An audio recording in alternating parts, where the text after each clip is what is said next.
Hey everyone, thanks for being here. This is Goose Auto Works, and this is what we're doing today.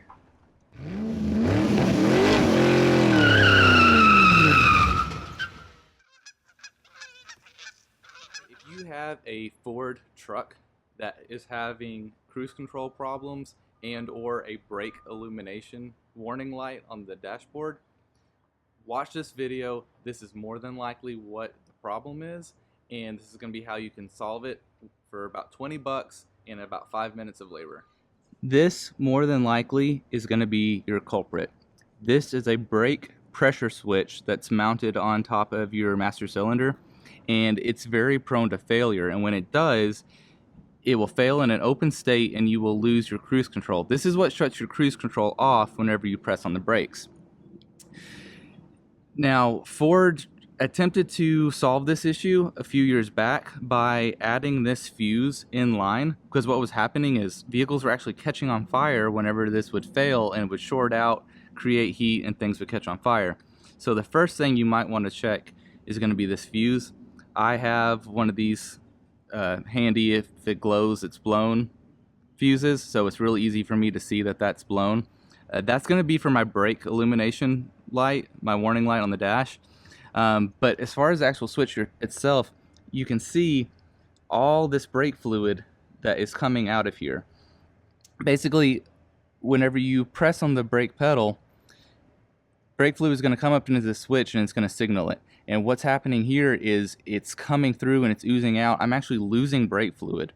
So that's another thing you can check, is to see if you have what looks like oil or fluid or residue around your master cylinder, and if you feel like you're getting low even though everything's sealed up everywhere else, that's going to be an indication that that's what's happening here.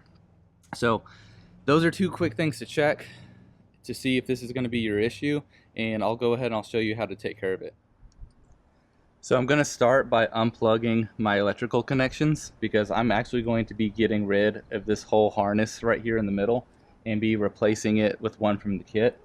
So it will be this one right here, and then it'll just be the other end that's on the actual switch itself, and I'll just kind of fish it through these zip ties here.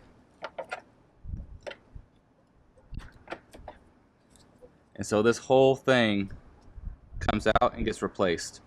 Don't try to plug it in line with this. It's intended to be completely removed and have the new one put in. Next, we'll need to remove the pressure switch itself. So for that, you'll use an open-ended 9/16 inch wrench. And so you'll just need to do enough to be able to crack it loose, and then you should be able to get it with your fingers the rest of the way.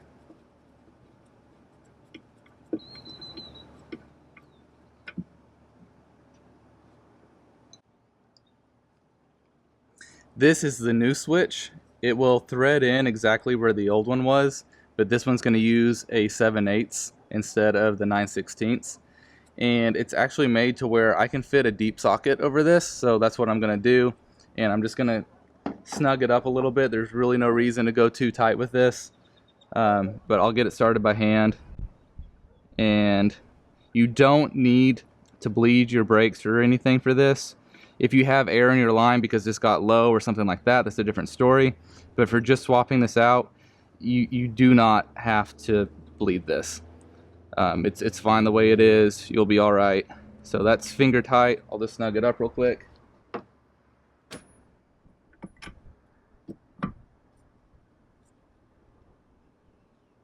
That's probably pretty good. Next, this end of the new harness will go onto the sensor, and then this end will plug back into the remaining piece from the harness that you removed earlier. So I'll snap this one on first.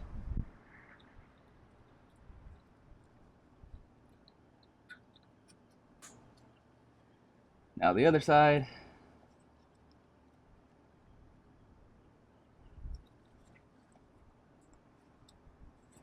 And that's it.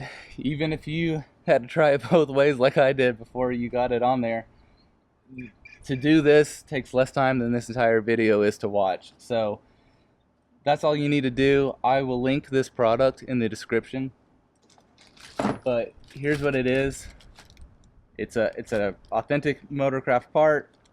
This will get you down the road where you need to be and with cruise control on. So I hope you guys like this video. There will be more content like this, as well as modifications and things like that. So go ahead and subscribe if you liked what you saw and if it helped you out.